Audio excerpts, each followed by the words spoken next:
በመስቀል ደመራ በዓል ላይ የተገኙ የውጭ ሀገር ቱሪስቶች በዓሉ የተለየና ሳቢ በመሆኑ ወደ ሀገራችን ስንመለስ ሌሎች እንዲታደሙ እናደርጋለን አሉ። የትምህርት ሚኒስቴርና የኦሮሚያ ትምህርት ቢሮ የአርቲስት ሃጫሉን ሞት ተከትሎ በአርሲ ነገሌና ሻሸመኔ ከተሞች ጉዳት ለደረሰባቸው የግል ትምህርት ቤቶች ድጋፍ አደረጉ።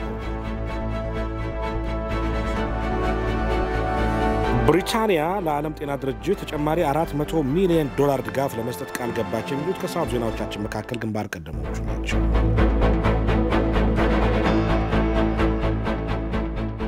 ለክርስትና እምነት ተከታዮች ሙሉ እንኳን ለብርሃነ መስቀሉ በሰላም አደረሳችሁ። ጤና ይስጥልን፣ እንደምንላችኋል። 7 ሰዓት ሆኗል። ከኢትዮጵያ ቴሌቪዥን የሰዓቱን ዜና ነው። መሰለ ገባውት ነኝ። ጠቅላይ ሚኒስትር አብይ አህመድ የመስቀል ደመራ አከባበር ስነ ስርዓት በሰላም እንዲጠናቀቅ አስተዋጽኦ ላደረጉ ተቋማትና ግለሰቦች ምስጋና አቀረቡ። የጸጥታው ዘርፍ ያደረገው ጥረት እንዲሁም ዜጋዎች በሰላማዊ መንገድ በዓሉ እንዲከበር ያሳዩት ስነ ምግባር እንዲሁም ቆራጥነት ባረነት የሚጠቀስ መሆኑን ጠቅላይ ሚኒስትር አብይ አህመድ በፌስቡክ ገጻቸው አስፈረዋል። ወጣቶች ለበዓሉ ድምቀትና ሰላም ያሳዩትን ትጋት በሌላም ነገር እንደሚደግሙት እንደሚያምኑ ገልጸዋል። ሰላማችንን ለመጠበቅና ለማስጠበቅ ተባብረንና ተቀናጅተን ከመስራት የተሻለ ውጤት መንገድ የለም በማለት በድጋሚ መልካም በዓል ተመኝተዋል። በመስቀል ደመራ በዓል ላይ የተገኙ የውጭ ሀገር ቱሪስቶች በዓሉ የተለየና ሳቢ ነው፣ እናም ወደ ሀገራችን ስንመለስ ሌሎች እንዲታደሙ እናደርጋለን አሉ። አስተያየቶቹን ሲተካተል እንመለስ።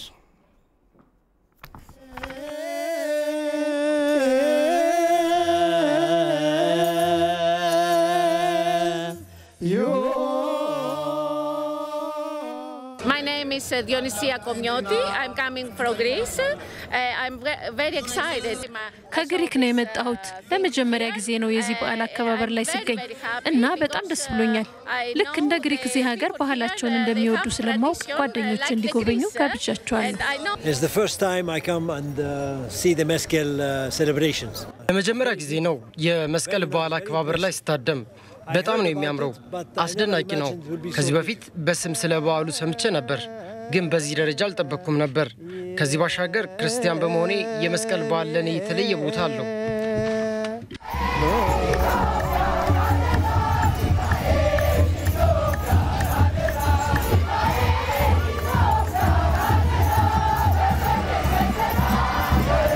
I am Michaela and I'm come from Greece. It's a very nice ceremony. It's very unique. In Greece, I am a Christian Orthodox too. በጣም የሚያምርና ለየት ያለ ዝግጅት ነው። እኔ ክርስቲያን ነኝ፣ ግን በግሪክ እንደዚህ አይነት አከባበር የለንም። ዝማሬው፣ አለባበሳቸው፣ የሚያደርጉት እንቅስቃሴ ማራኪና የተለየ ነው።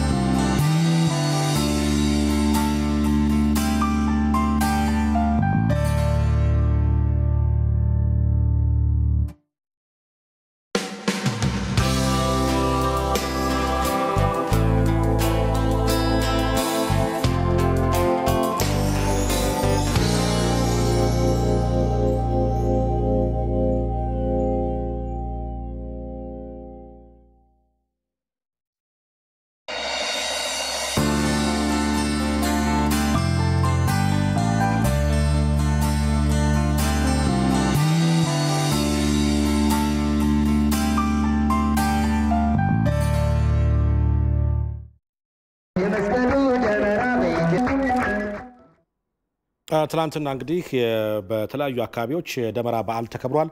በመቀሌም ከተማ ተከብሯል። በመቀሌ ከተማ በተለይ የደመራ በዓል ላይ የተሳተፉ ታዳሚዎች መስቀል ሲከበር የኮሮና ቫይረስ ወረርሽኝን በመከላከል መሆን እንዳለበት ነበር የገለጹት። የመስቀል ደመራ በዓል በመቀሌ ጮማ ተራራ ላይ ውስን ታዳሚዎች በተገኙበት ነበር የተከበረው።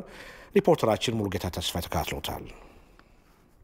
የመስቀል ደመራ በዓል በመቀለ ከተማ ጮማ ተራራ ላይ ሃይማኖታዊና ባህላዊ እሴትን በጠበቀ መልኩ ተከብሯል።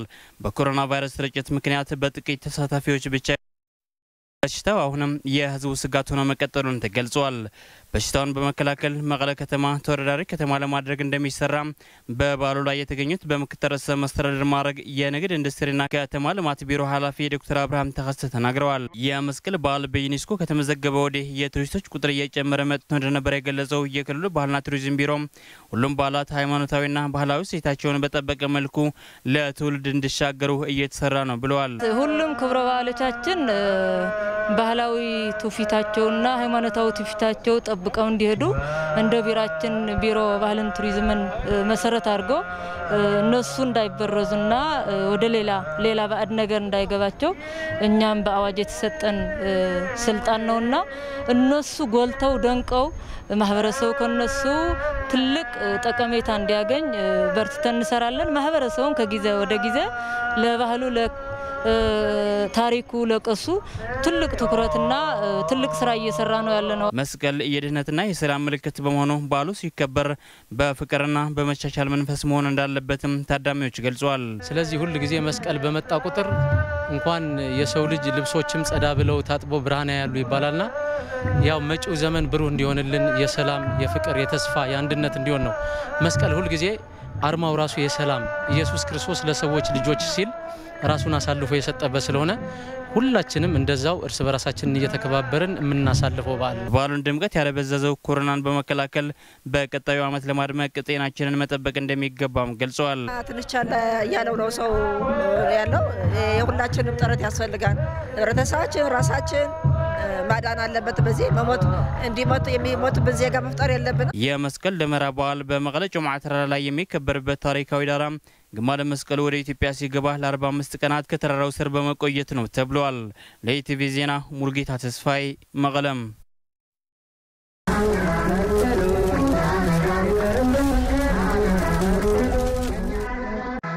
እንኳን ለብርሃነ መስቀሉ በሰላም አደረሳችሁ። ከአውደ ዓመቱ ፍስሐ ጋር የ20ኛው ዙር የውጭ ምንዛሪ ማበረታቻ ፕሮግራም ተቋዳሽ ይሁኑ። እስከ መስከረም 20 2013 ዓ.ም ድረስ በውጭ ሀገር ገንዘብ አስተላላፊዎች በኩል የተላከሎትን ገንዘብ ከቅርንጫፎቻችን ሲቀበሉ በስዊፍት አድራሻችን ሲቢኢ ታገቢ ሲደረግሎና የተለያዩ ሀገር ገንዘቦችን ሲመነዝሩ ዘመናዊ የቤት መኪና፣ ባለ 3 እግር ተሽከርካሪዎች ለሽልማት እርሶን ይጠብቃሉ። ይቀበሉ፣ ይመንዝሩ፣ ይሸለሙ። መልካም የመስቀል በዓል ይሁንልዎ። የኢትዮጵያ ንግድ ባንክ ሁሌም የሚተማመኑበት ባንክ።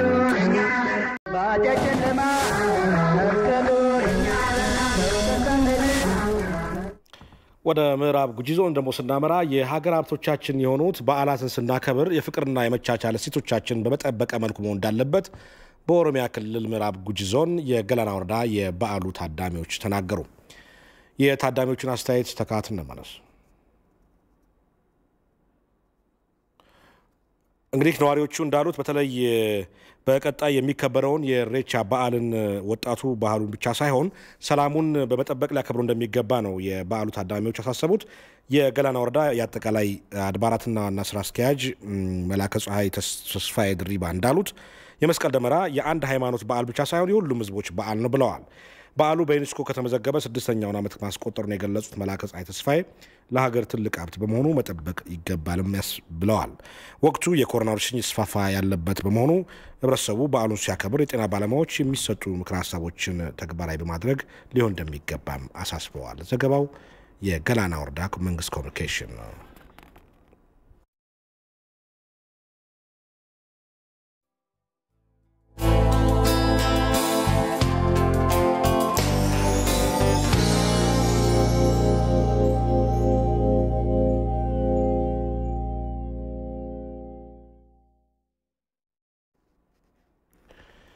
የኢትዮጵያ ቱሪዝም በሚገባው ልክ እንዲያድግና አገሪቱን ከዘርፉ ማግኘት የሚገባትን ጥቅም እንድታገኝ በገጠር ቱሪዝም ልማት ላይ በትኩረት መስራት እንደሚገባ ተገለጸ። የኢትዮጵያ ዜና አገልግሎት በቱሪዝም ዘርፍ ጉዳዮች ዙሪያ በሱባ መናገሻ ደን ከተለያዩ የዘርፉ አካላት ጋር ውይይት አካሂደዋል። ሰለሞን ጸጋዬ። ኢትዮጵያ ያልተነኩና ብዙ መስራት የሚቻልባቸው የቱሪዝም ሀብት ያላት ብትሆንም በሚገባው ልክ ግን አልተጠቀመችበትም። ዘርፉ የሀገሪቱን ኢኮኖሚ ከሚደግፉና ከፍተኛ የውጭ ምንዛሪ ገቢ ከሚያስገኙ ሴክተሮች መካከል አንዱ ነው። ይሁንና ሀገሪቱ ካሏት ቅርሶችና ሀብቶች አኳያ ዘርፉን በሚፈልገው ደረጃ ማሳደግና ከዘርፉ የሚገኘውን ጥቅም ማጎልበት አለመቻሉ ይገለጻል። አብዛኛው ኢንቨስትመንት ትኩረቱን ያደረገው በከተሞችና በተለመዱ አካባቢዎች ላይ ሲሆን የገጠሩ ቱሪዝም ማልማት ላይ ግን በሚገባው ልክ እንዳልተሰራበት የዘርፉ ባለሙያዎች ይገልጻሉ። በዚህም በገጠራማው የአገሪቱ ክፍሎች በርካታ ሊሰራባቸው የሚገቡ የቱሪስት መዳረሻዎች አሉ በመሆናቸው የገጠር ቱሪዝም ልማትን ማስፋፋትና ማጠናከር ይገባል ብለዋል። ባለሀብቶችና ሌሎች የዘርፉ ማህበረሰብ አባላት ከከተሞች ባሻገር በገጠሩ የአገሪቱ ክፍሎች የሚገኙ መዳረሻዎች ላይ ኢንቨስት ማድረግ እንዳለባቸው ተናግረዋል።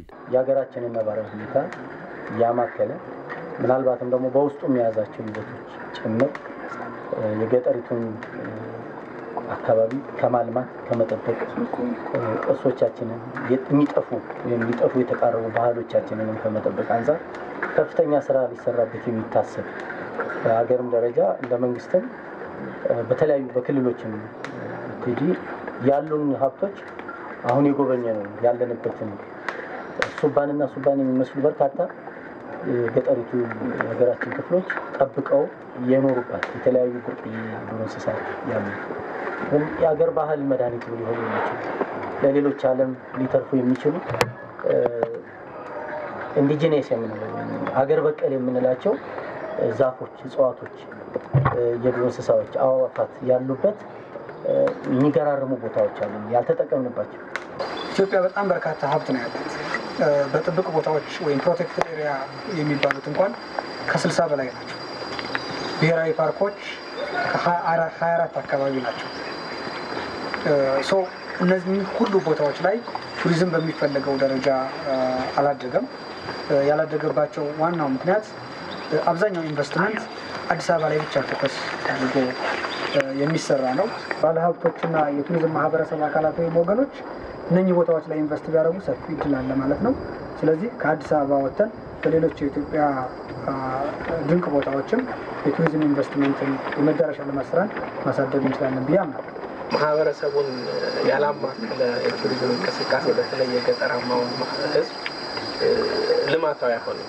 ልማት ብለንም ልንጠራው አንችልም። ምክንያቱም በሚጠፋበት ጊዜ ዋና ተጠሪ የሚሆነው እዛው አካባቢ ያለ ሰው ነው። ያ ሰው ተጠቃሚነቱ ካልተረጋገጠ የባለቤትነት ስሜትን ወደ ውስጥ እንዲያሰርጽ ካላደረገ ቱሪዝም አይሆንም።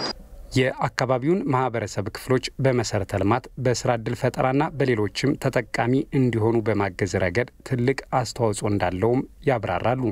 በመሆኑም የገጠር ቱሪዝምን በማስፋፋትና በማልማት የዘርፉን እድገትና የህዝቦችንም ኢኮኖሚያዊ ተጠቃሚነት ማጎልበት እንደሚገባ ጠቁመዋል። የማልማትና የመጥቀም ጉዳይ ከልማት እድገት ወደፊት እንበለጽጋለን ብለን ከምናስበው አንፃር መታየት መቻል አለበት። ማህበረሰብ አቀፍ ቱሪዝም እውን እንዲሆን ካስፈለገ ኢትዮጵያ ላይ ነው መሆን ያለበት። የኢትዮጵያን ቱሪዝም ካየሽ አብዛኞቹ የዓለም ቅርሶች፣ አብዛኞቹ ብሔራዊ ፓርኮች የሚገኙት ከዋና ከተማ ርቀው በገጠሪቱ ኢትዮጵያ የሚገኙ ለበርካታ ሰዎች የስራ ዕድል የፈጠሩ እንዲሁም በገጠሪቱ ኢትዮጵያ ውስጥ የሚገኙ አርሶ አደሮች ያመረቱትን የተለያዩ ምርቶች ይሄ ቬጂቴብል፣ ፍራፍሬዎች፣ ስጋ፣ እንቁላል ወዘተ እነዚህ ነገሮች አምርተው ለዛ አካባቢ በሚገኙ ሎጅ፣ ሬስቶራንቶች፣ ሆቴሎች የሚያቀርቡበት እድል ስላለ ቱሪዝምን በገጠራማው ዓለም ኢትዮጵያ በማስፋፋት ሰዎች ባሉበት ቦታ ተስማምቷቸው የሚችሉትን ያክል ለሀገርም ለዓለምም የምጣኔ ሀብታዊና የአካባቢ ጥበቃ አስተዋጽኦ እያበረከቱ እንዲኖሩ ገጠር ልማቱን ከማሳካት አኳያ ቱሪዝም የማይነካው የማህበረሰብ ክፍል የለም። ከተማም ተቀምጦ ታች ያለውን ይመለከታል፣ ታች ያለውን ጋር ሲሄድ ከተማ ያለውን ይመለከታል። የተሳሰረ ነው። ነጣጥለን የምናየው ነገር መዳረሻ ቦታዎች በሚለሙበት አካባቢ አሁን ያለነው ሱባ መናገሻ ነው። እዚህ ቦታ ላይ አሁን አንድ ትልቅ ሎጅ ቢሰራ ልክ እንደ ሸገር እንድትባሉ የአካባቢው ማህበረሰብ የስራ ዕድል ይፈጥራል። የዓለም የቱሪዝም ቀን ዘንድሮ በዓለም አቀፍ ደረጃ ለ41ኛ ጊዜ በኢትዮጵያ ደግሞ ለ33ኛ ጊዜ ቱሪዝምና ገጠር ልማት በሚል መሪ ሀሳብ ይከበራል። እንዲህ በእንዲህ እንዳለ በዓለም አቀፍ ደረጃ ለ41ኛ ጊዜ በሀገራችን ደግሞ ለ33ኛ ጊዜ የሚከበረው የዓለም አቀፍ የቱሪዝም ቀን በሶማሌ ክልል ጅግጅጋ ከተማ እየተከበረ ነው። በዓሉ ቱሪዝም ለገጠር ልማት በሚል መሪ ቃል ነው በተለያዩ ስነ ስርዓቶች የተከበረ የሚገኘው። በዓሉን ለማክበር የደቡብ ክልል ምክትል ርዕሰ መስተዳድር አቶ ርስቱ ይርዳው፣ የኦሮሚያ ክልል ርዕሰ መስተዳድር አቶ ሽመልስ አብዲሳ፣ የባህልና ቱሪዝም ሚኒስትሯ ዶክተር ሂሩት ካሳውን ጨምሮ ሌሎች ከፍተኛ የመንግስት የስራ ኃላፊዎች ከደቂቃዎች በፊት ወደ ከተማዋ ገብተዋል። በዓሉ በዋናነት በሲምፖዚየምና የቱሪስት መዳረሻ ስፍራዎችን በመጎብኘት እንደሚከበር ታውቋል። ከዚህ በተጨማሪም በጅግጅጋ ከተማ ለሚገነባው የባህል ማዕከል የመሰረት ድንጋይ እንደሚቀመጥ ከወጣው መርሃ ግብር ለማወቅ ተችሏል። የዓለም ቱሪዝም ቀን በጅግጅጋ ከተማ ሲከበር የዛሬው ለሁለተኛ ጊዜ ነው። ከተማዋ በ2008 ዓ.ም 28ኛውን የዓለም ቱሪዝም ቀን በዓል ማስተናገዷን የባህልና ቱሪዝም ሚኒስቴር መረጃ ያሳያል። ወደ አፋር ስንጓዝ ደግሞ ከአሳይታ ወደ ሰመራ የሚወስደው የአስፋልት መንገድ በአዋሽ ወንዝ ሙላት ምክንያት በመጥለቅለቁ እንቅስቃሴ ለማድረግ መቸገራቸውን የአካባቢው ነዋሪዎች እየተናገሩ ነው። መንገዱ በውሃ ከተጥለቀለቀ ከአንድ ወር ያስቆጠረ ቢሆንም እስካሁን ድረስ ከክልል ሆነ ከፌዴራል ምላሽ አልተሰጠንም ብለዋል። በዚህ ጉዳይ ላይ ሪፖርተራችን የመራደም ተጨማሪ ዘገባ አዘጋጅቷል።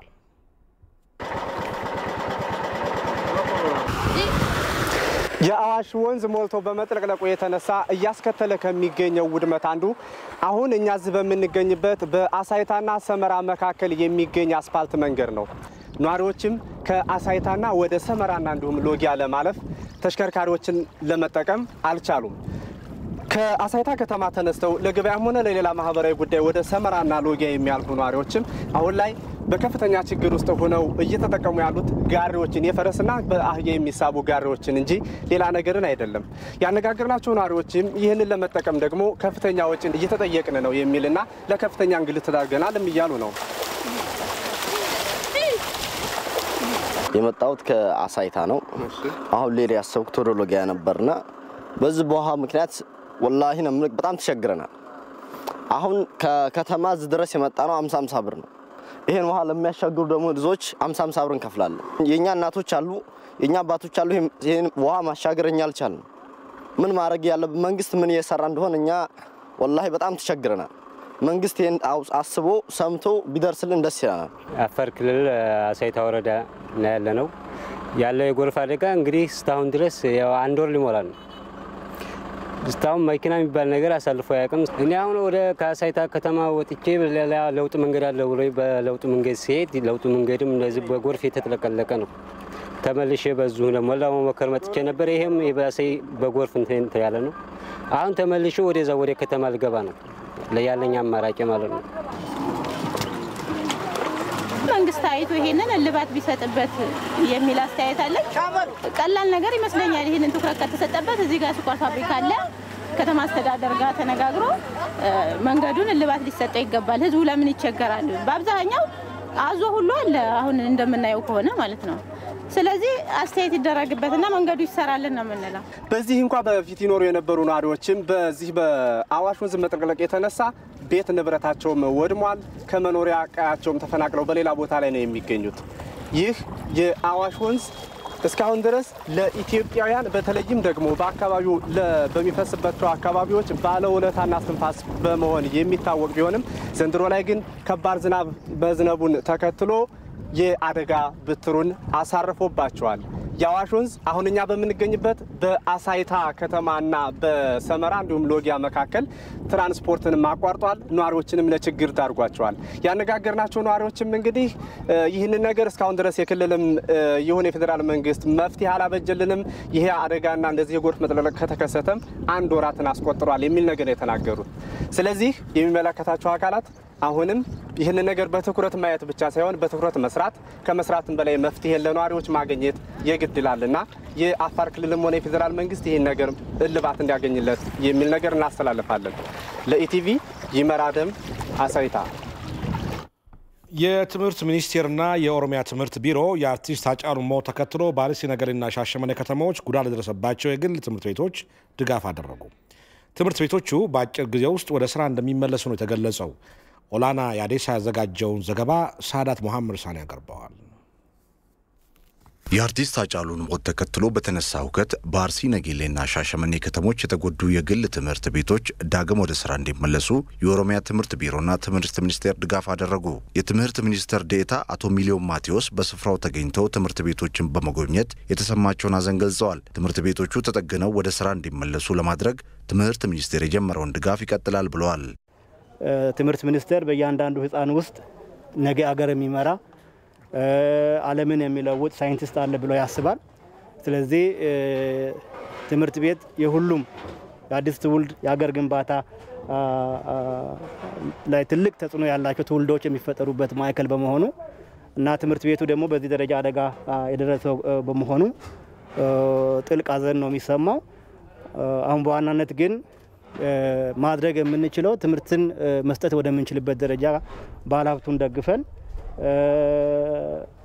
ልጆች ሳይስተጓጎሉ እዚህ የሚማሩ ልጆች ትምህርት ቤታችን ተቃጠለ ብሎ ከትምህርት ገበታ ውጪ ሳይሆኑ ትምህርት መጀመር የሚችሉበትን ሁኔታ ለመፍጠር አሁን የኦሮሚያ ክልል መንግስት እንዲሁም የከተማው ህብረተሰብ መላው ህዝብ እያደረገ ያለውን ርብርብ ማገዝ መደገፍ ያስፈልጋል በሚል እኛም በእናንተ መካከል ተገኝተናል። የኦሮሚያ ክልል ትምህርት ቢሮ ምክትል ኃላፊ የሆኑት አቶ አለማየሁ አሰፋ የተጎዱት ትምህርት ቤቶች የባለ ሀብቱ ብቻ ሳይሆኑ የመንግስትና የአካባቢው ነዋሪዎች ሀብት በመሆናቸው በቀጣይ የሚደገፉበትና በፍጥነት ወደ ስራ የሚመለሱበት ሁኔታ ላይ እየተሰራ ነው ብለዋል። ይህ ትምህርት ቤት የፈረሰ ትምህርት ቤት ነው። ይህ ትምህርት ቤት የተሰባበረ ትምህርት ቤት ነው።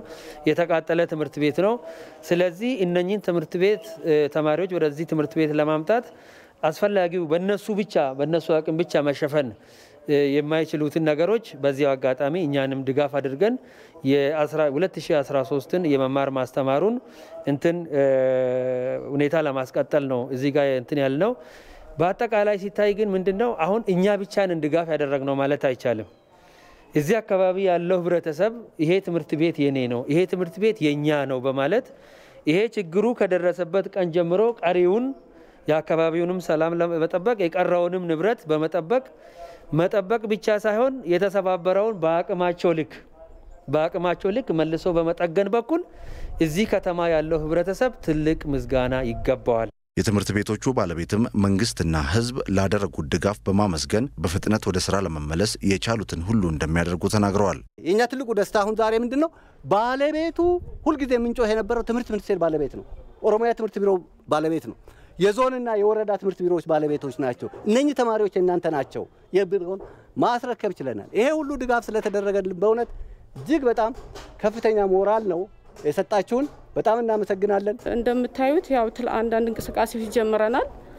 ያው ኮቪድንም ታሳቢ አድርገን ነው። በፊትም ከ20 እስከ 25 ተማሪ ነው ክፍላችን ውስጥ ያለውና አሁን ደግሞ ኮቪዱን ለመከላከል ቢያንስ ከ10 እስከ 15 ተማሪዎችን አድርገን ግቢው እንደምታዩት በጥላ የተከበበ ነው። ውጭ ላይም የማስተማር ሂደቱን እንደዛ እናደርጋለን ብዬ አስባለሁኝና በከፍተኛ ጥንቃቄ ልጆችን በተሻለ በፊት ከምናደርገው የቦታ በስፋት ሰፋ አድርገን አራርቀን አስቀምጠን ለመስራት ዝግጅት ላይ ነን ያለነው። ጉዳት የደረሰባቸው ትምህርት ቤቶች ወደ ስራ በመመለስ ተማሪዎችን መቀበል እንዲችሉ ይደረጋልም ተብሏል። ህብረተሰቡ ነባሩን የብር ኖት በአዲሱ በመቀየር ህገወጥ የገንዘብ ዝውውር እንዲከላከል የቤኒሻንጉል ጉሙዝ ክልል ገንዘብና ኢኮኖሚ ልማት ቢሮ አስታወቀ። የኢትዮጵያ ንግድ ባንክ አሶሳ ቅርንጫፍ አዲሶቹን የብር ኖቶች ለደንበኞቹ መቀየር ጀምረዋል። ጀማል አህመድ የኢትዮጵያ ንግድ ባንክ አሶሳ ቅርንጫፍ አዲሶቹን የብር ኖቶች በይፋ መቀየር በጀመረበት ስነ ስርዓት ላይ የተገኙት የቤኒሻንጉል ጉሙዝ ክልል ገንዘብና ኢኮኖሚ ልማት ቢሮ የፋይናንስ ዘርፍ ምክትል ቢሮ ኃላፊ ወይዘሮ ትዕግስት ዱቢሳ እንደገለጹት የክልሉ ህብረተሰብ ስለ አዲሱ የብር ኖት በቂ መረጃ አግኝቶ በወቅቱ መቀየር እንዲችል ቢሮው የግንዛቤ ፈጠራ ስራ በመስራት ላይ መሆኑን ገልጸዋል። ባለፈው በአዋሽ ባንክ የቅያሪ ሂደቱ መጀመሩን ሁላችንም እናውቀዋለን። መረጃ ተደራሽ የማይሆንባቸው ቦታዎች ክልሉ ኤፍኤም ተደራሽ ይደረግባቸዋል። መልእክቶችን በዛ በኩል ለማስተላለፍ ሞክረናል። አንደኛ በዛ መልኩ ነው እየተጠቀምን ያለነው። ሁለተኛ ደግሞ በገንዘብና ኢኮኖሚ ልማት ቢሮ ድረገጽና የፌስቡክ አካውንት መረጃዎች ቶሎ ለማህበረሰቡ ተደራሽ እንዲሆን ሁሉም የህብረተሰብ ክፍል ደግሞ ኃላፊነቱን እንዲወጣ በተለይ የመረጃ ጋፕ ያለባቸው ቦታዎችና የግንዛቤ እጥረት ያለባቸው ቦታዎች ላይ ምንም አይነት መደናገርም ሆነ መዘናጋት ሳይደረግ ህብረተሰቡ በቶሎ ገንዘቡን እንዲቀይር ጭምር ንቅናቄ እየፈጠርን ነው። በሚገኙ የስልጠና መድረኮችም ላይ ጭምር የኢትዮጵያ ንግድ ባንክን እየጋበዝን መረጃዎችን መልእክቶችን እንዲያስተላልፉ እያደረግን ያለነው። የክልሉ ርዕሰ መስተዳድር ተወካይ አቶ አሸሪፍ ሀጂ ኑር በበኩላቸው አዲሶቹ የብር ኖቶች ዘርፈ ብዙ ጠቀሜታ እንዳላቸው በመግለጽ በዞን በወረዳና በቀበሌ መዋቅር ህብረተሰቡን የማነቃነቅ ስራ በአመራሩ በኩል እንዲሰራ ጥሪ አቅርበዋል። በክልሉ ለሚገኙ ባንኮች የክልሉ መንግስት አስፈላጊውን ድጋፍ እንደሚያደርግም በመግለጽ ጭምር ዛሬ በኢትዮጵያ ንግድ ባንክ የተጀመረው አዲሱ የብር ኖቶች መቀየር ስራ በጣም ደስ የሚልና ሁሉም ባንኮቻችን በተለይ ደግሞ ቤኒሻንጉል ጉሙዝ ውስጥ ያሉ የኢትዮጵያ ንግድ ባንኮች ሌሎች የግል ባንኮችም ባለፈው አዋሽ እንደጀመረው ሁሉም ባንኮች በተቀናጀ መልኩ በፍጥነት ወደ ስራው ገብቶ ማህበረሰባችን ውስጥ ያለ ማህበረሰባችን እጅ ላይ ያለው የድሮ ኢትዮጵያ ኖቶችን በመቀየር ወደ አዲሱ ብር በመቀየር ኢኮኖሚያችንን በማሳደግ ሀገራችንን ለመለወጥ ብርቱ ጥራት እንደሚያስፈልግ እናምንበታለን። ህብረተሰቡን እጃቸው ላይ ያለው የድሮ ገንዘብ ወደ አዲሱ እንዲቀይሩና አዲሱ ገንዘብ ደግሞ ህጋዊ ገንዘብ መሆኑንና ወደ ስራ መንግስት በይፋ ያስጀመረ መሆኑንም የክልላችን ማህበረሰብ በትክክል ተረድቶ ገንዘቡን ቀይሮ በዛ መሰረት ግብይቱን እንዲያከናውን ጥሪ አስተላልፋለሁ።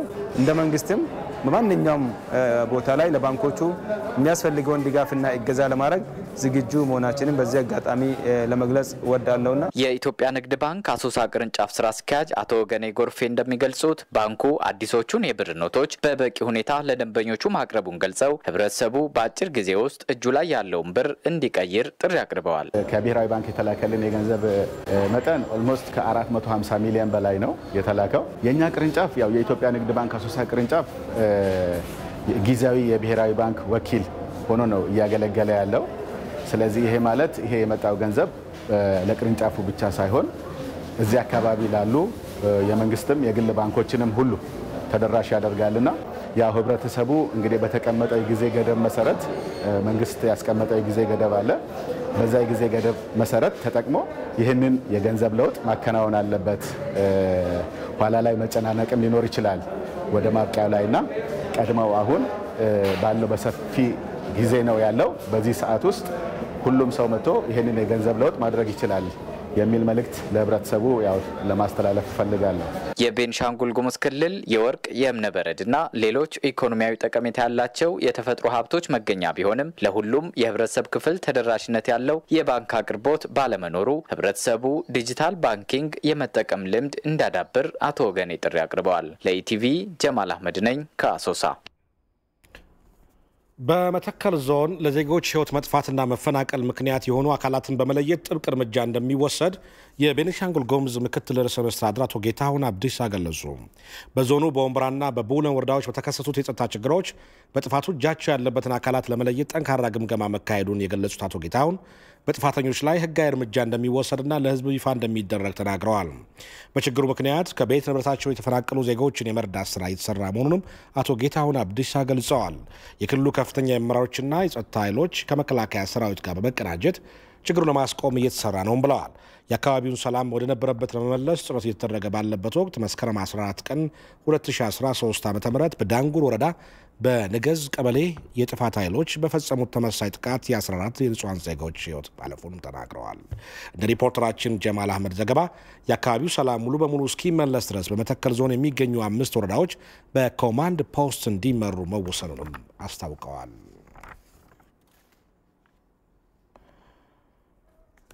የአራዳ ክፍለ ከተማ ለታላቁ የህዳሴ ግድብ ግንባታ የገቢ ማሰባሰቢያ መርሃ ግብር ቃል የተገባውን ጨምሮ 282 ሚሊዮን ብር ማሰባሰቡን ገለጸ።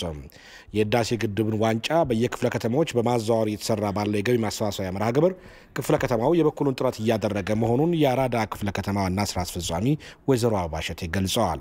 የታላቁ የኢትዮጵያ ህዳሴ ግድብ ግንባታን ከዳር ለማድረስ ሁሉም እያደረገ ያለውን ተሳትፎ አጠናክሮ መቀጠል እንዳለበት በምክትል ከንቲባ ማዕረግ የአዲስ አበባ አገልግሎት ሰጪ ተቋማት አስተባባሪ አቶ ዣንጥራር አባይ ገልጸዋል። በአራዳ ክፍለ ከተማ የህዳሴ ግድብ ገቢ ማሰባሰቢያ ተሳትፎ ላደረጉ አካላት እውቅና ተሰጥቷል። ክፍለ ከተማው የህዳሴ ዋንጫውን ለጉለሌ ክፍለ ከተማ ማስረክበዋል። ዘገባው የሪፖርተራችን ሩት ወርቁ ነው።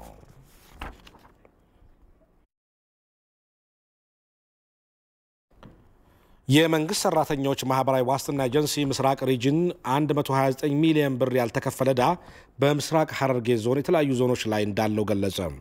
ዞኑ ለዓመታት ሲንከባለል የመጣውን ይህን ዕዳ ለማስከፈል እየሰራው ነው ብለዋል። ለዝርዝሩ ዳንኤል አማረ። በተለያዩ የምስራቅ ሐረርጌ ዞን ወረዳዎች ከመንግስት ሰራተኛ ወራይ ደሞዝና ከአሰሪው ተቋም ለመንግስት ሰራተኞች ማህበራዊ ዋስትና ተቀናሽ ተደርጎ ያልተከፈለ 129 ሚሊዮን ብር ውዝፍ ዕዳ እንዳለ የመንግስት ሰራተኞች ማህበራዊ ዋስትና ኤጀንሲ ምስራቅ ሪጅን ቅርንጫፍ ጽህፈት ቤት ኃላፊ አቶ ሄኖክ በለጠ ለኢትዮጵያ ብሮድካስቲንግ ኮርፖሬሽን ገልጸዋል።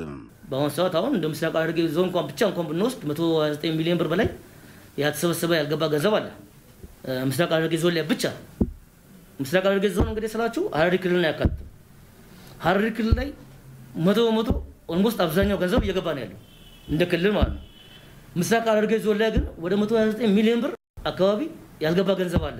የምስራቅ ሐረርጌ ዞን ገንዘብና ኢኮኖሚ ትብብር ጽህፈት ቤት በመንግስት ሰራተኞች ማህበራዊ ዋስትና ኤጀንሲ ምስራቅ ሪጅን ቅርንጫፍ ጽህፈት ቤት የቀረበበትን ቅሬታ አምኖ በዞን ውስጥ ካሉ 20 ወረዳዎችና 4 ከተማ አስተዳደሮች በ7 ወረዳዎች ላይ ችግሩ ጎልቶ እንደሚስተዋል ጠቅሶ ለአመታት ሲንከባለል የመጣውን ይህን ውዝፍ ዕዳ ለማስከፈል እየተንቀሳቀስኩ ነው ብሏል።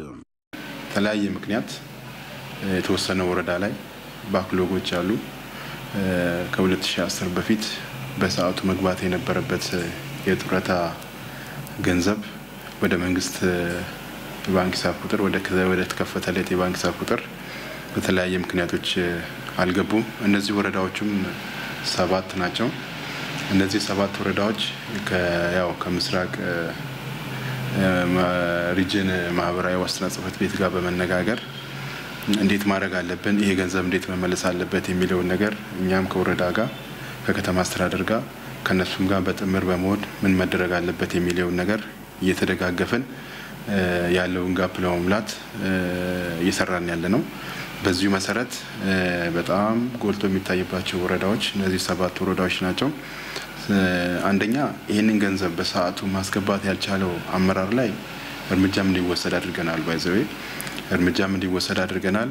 ከኃላፊነት እንዲነሳም ኢቭን ከሴክተር መስሪያ ቤት ውስጥም ራሱ አስተዳደራዊ እርምጃ እንዲወሰድም አድርገናል። ሰራተኞች ላይ የስራ ሂደት ባለቤቶች ላይ አድርገናል። የተወሰነ ወረዳ ላይ እነዚህ 7 ወረዳዎች አጠቃላይ የሚጠበቅባቸው ገንዘብ ወደ 94 ሚሊዮን ብር ነው።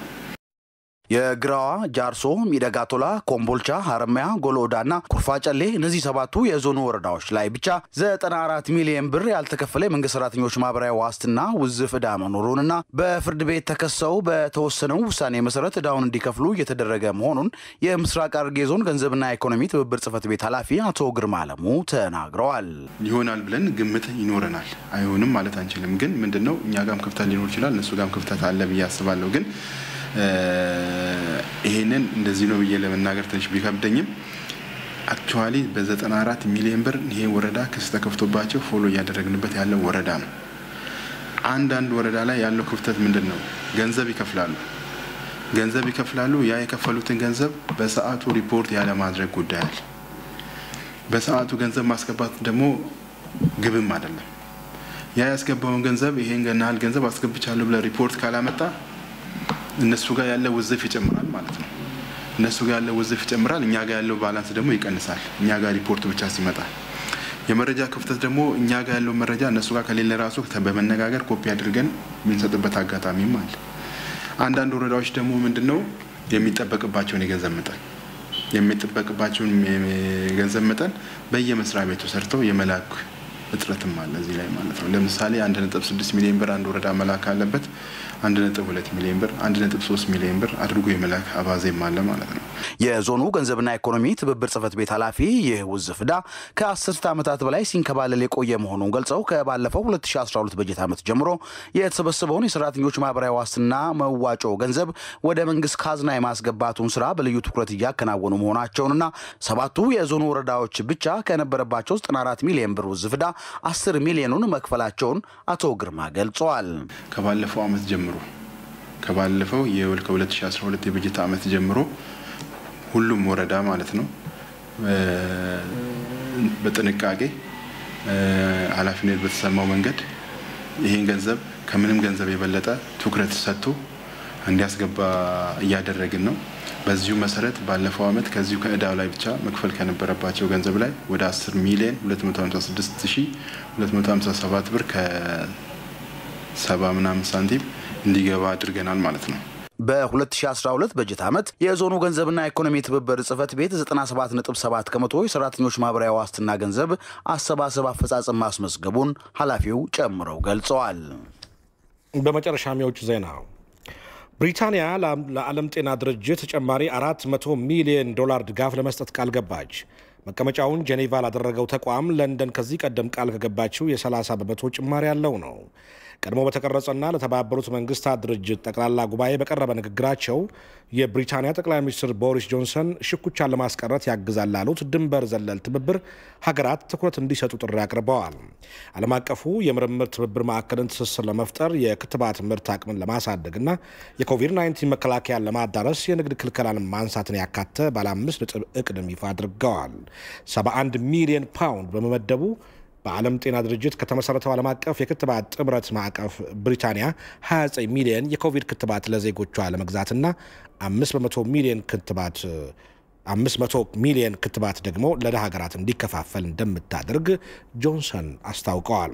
በትብብር አብሮ መቆም ያበረታታል ያሉት ቦሪስ ጆንሰን የዓለም ጤና ድርጅት ማሻሻያዎች እንዲያደርግም ጥሪ አቅርበዋል። ብሪታንያ ከፈረንሳይና ከጀርመን ጋር በመሆን ለድርጅቱ ያላትን ያልተቆጠበ ድጋፍ እንደምትቀጥል ማረጋግጠዋል። ብሪታንያ ለዓለም ጤና ድርጅት የምትሰጠውን ድጋፍ ከ30 በመቶ ከፍ ማድረጓ የቅርብ አጋሪ ለምትላት አሜሪካ ድንጋጤን ፈጥሯል። ፕሬዚደንት ዶናልድ ትራምፕ ለቻይና አድልቷል በሚልም አሜሪካን ከዓለም ጤና ድርጅት ማስወጣታቸውን ይታወሳል። ዘገባው የሮይተርስ ነው።